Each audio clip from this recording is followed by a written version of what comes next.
Welcome to the Daily Chronological Bible.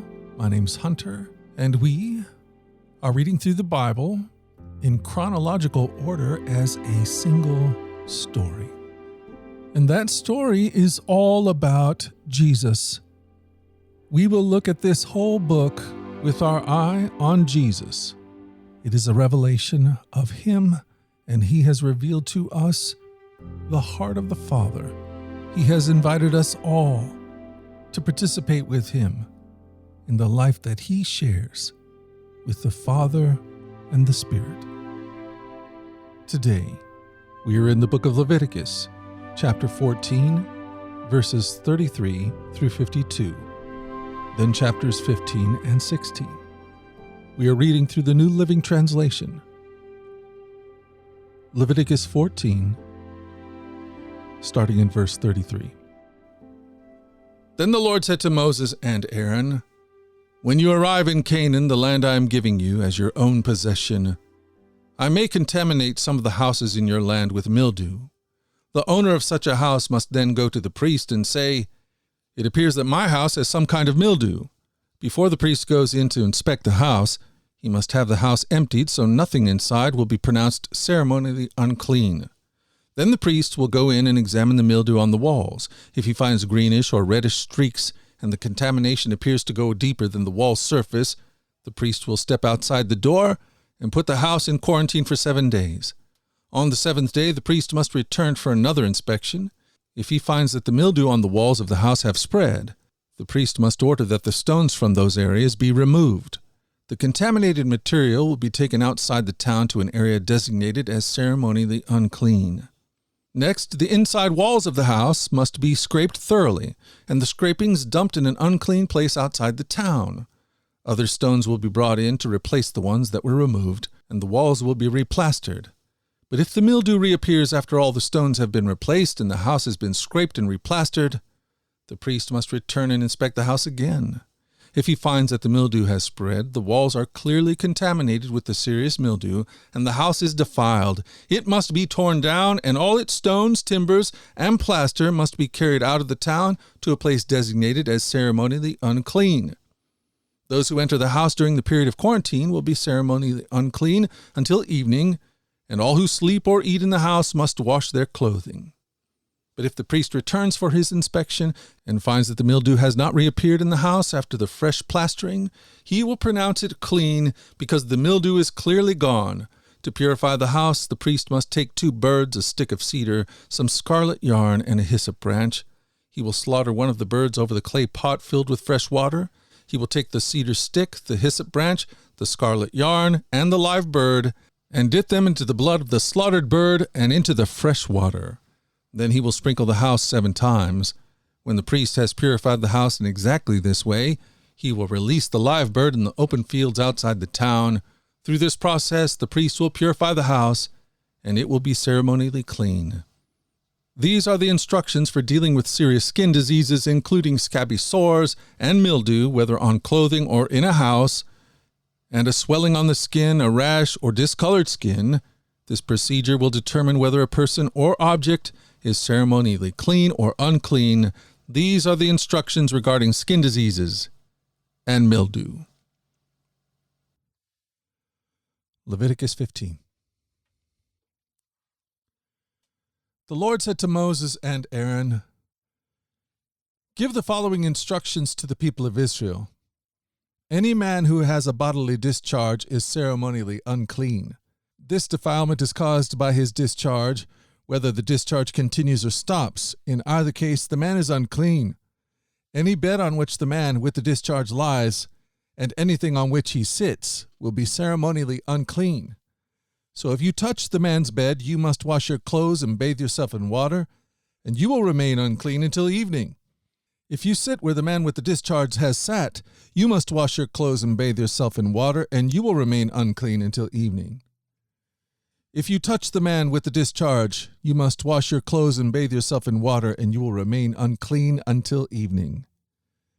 If the man spits on you, you must wash your clothes and bathe yourself in water, and you will remain unclean until evening. Any saddle blanket on which the man rides will be ceremonially unclean. If you touch anything that was under the man, you will be unclean until evening. You must wash your clothes and bathe yourself in water, and you will remain unclean until evening. If the man touches you without first rinsing his hands, you must wash your clothes and bathe yourself in water, and you will remain unclean until evening. Any clay pot the man touches must be broken, and any wooden utensil he touches must be rinsed with water.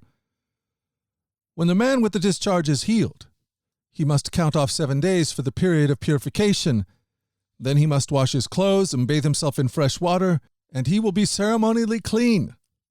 On the 8th day he must get 2 turtle doves and 2 young pigeons, and come before the Lord at the entrance of the tabernacle, and give his offering to the priests.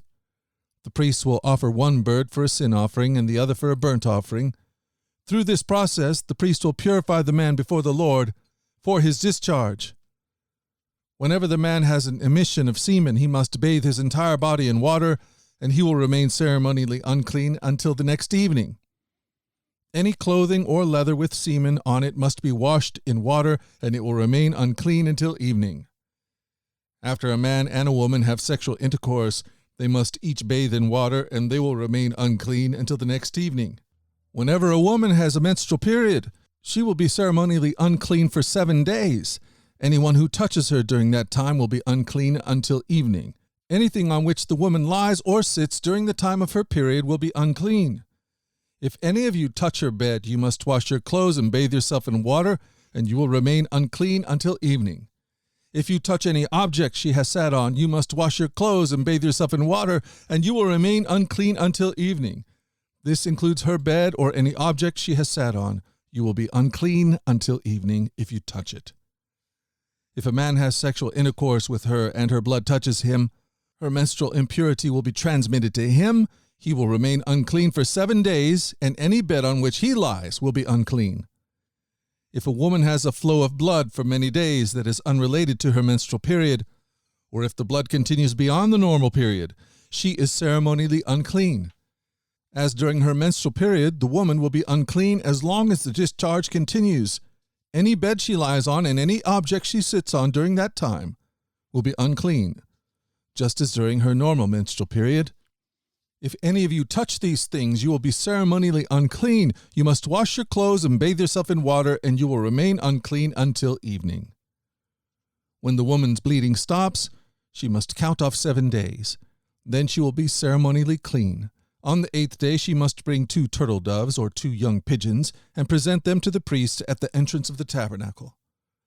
The priest will offer one for a sin offering and the other for a burnt offering.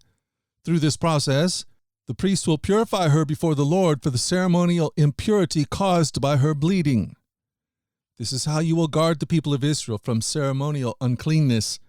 Otherwise they would die, for their impurity would defile my tabernacle that stands among them. These are the instructions for dealing with anyone who has a bodily discharge, a man who is unclean because of the emission of semen, or a woman during her menstrual period. It applies to any man or woman who has a bodily discharge, and to a man who has sexual intercourse with a woman who is ceremonially unclean. Leviticus 16. The Lord spoke to Moses after the death of Aaron's 2 sons, who died after they entered the Lord's presence and burned the wrong kind of fire before him. The Lord said to Moses, "Warn your brother Aaron not to enter the most holy place behind the inner curtain whenever he chooses. If he does, he will die. For the ark's cover, the place of atonement, is there, and I myself am present in the cloud above the atonement cover. When Aaron enters the sanctuary area, he must follow these instructions fully. He must bring a young bull for a sin offering and a ram for a burnt offering. He must put on his linen tunic and the linen undergarments worn next to his body. He must tie the linen sash around his waist and put the linen turban on his head. These are the sacred garments. He must bathe himself in water before he puts them on. Aaron must take from the community of Israel 2 male goats for a sin offering and a ram for a burnt offering. Aaron will present his own bull for a sin offering to purify himself and his family, making them right with the Lord. Then he must take 2 male goats and present them to the Lord at the entrance of the tabernacle.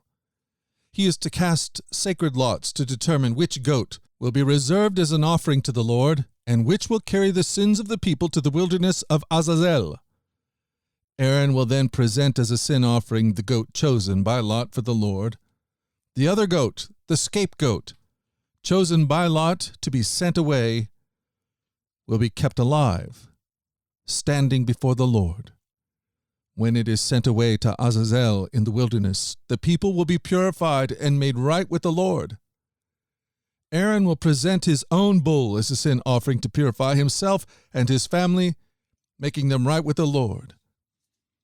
After he has slaughtered the bull as a sin offering, he will fill an incense burner with the burning coals from the altar that stands before the Lord.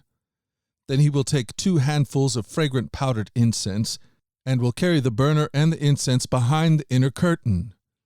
There in the Lord's presence, he will put the incense on the burning coals so that a cloud of incense will rise over the ark's cover, the place of atonement, that rests on the ark of the covenant. If he follows these instructions, he will not die.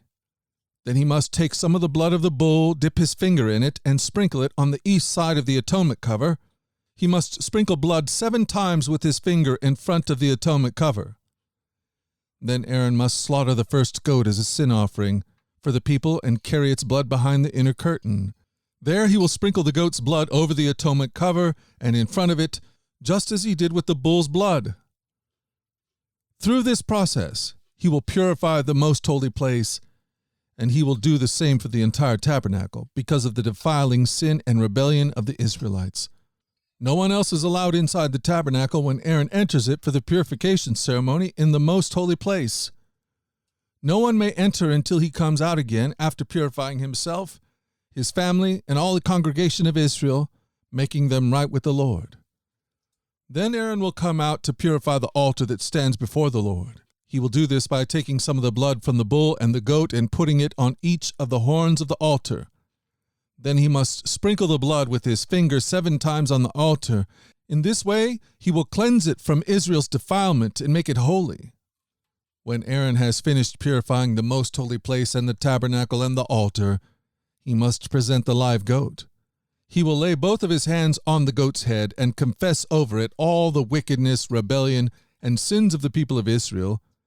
In this way, he will transfer the people's sins to the head of the goat. Then a man specially chosen for the task will drive the goat into the wilderness. As the goat goes into the wilderness, it will carry all the people's sins upon itself into a desolate land. When Aaron goes back into the tabernacle, he must take off the linen garments he was wearing when he entered the most holy place, and he must leave the garments there. Then he must bathe himself with water in a sacred place, put on his regular garments, and go out to sacrifice a burnt offering for himself and a burnt offering for the people. Through this process he will purify himself and the people, making them right with the Lord. He must then burn all the fat of the sin offering on the altar. The man chosen to drive the scapegoat into the wilderness of Azazel must wash his clothes and bathe himself in water, then he may return to the camp. The bull and the goat presented as sin offerings, whose blood Aaron takes into the most holy place for the purification ceremony, will be carried outside the camp.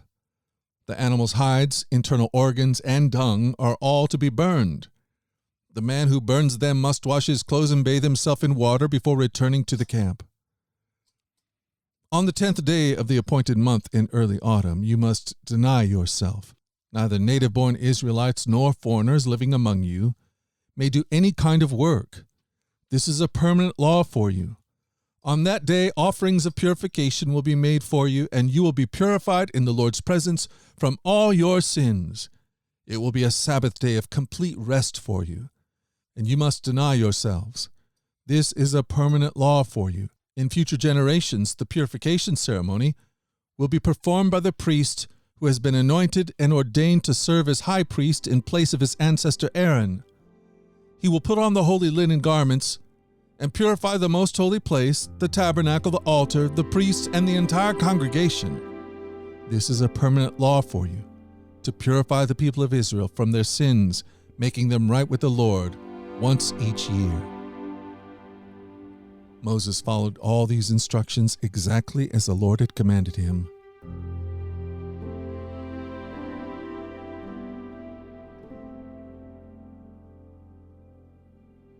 Thank you for joining us at the Daily Chronological Bible. You can find out more about our other podcasts at dailyradiobible.com, where people from all around the world come to join us in this journey through the Scriptures, where we allow the Scriptures to point us to the God who is love, the God revealed to us fully in Jesus. Again, that website is dailyradiobible.com. Subscribe or follow wherever you get your podcasts. Until tomorrow, let's go forward in God's joy. Let's let His joy be our strength. And let us always remember this, that you are loved. No doubt about it. Alrighty, I'll talk to you again tomorrow.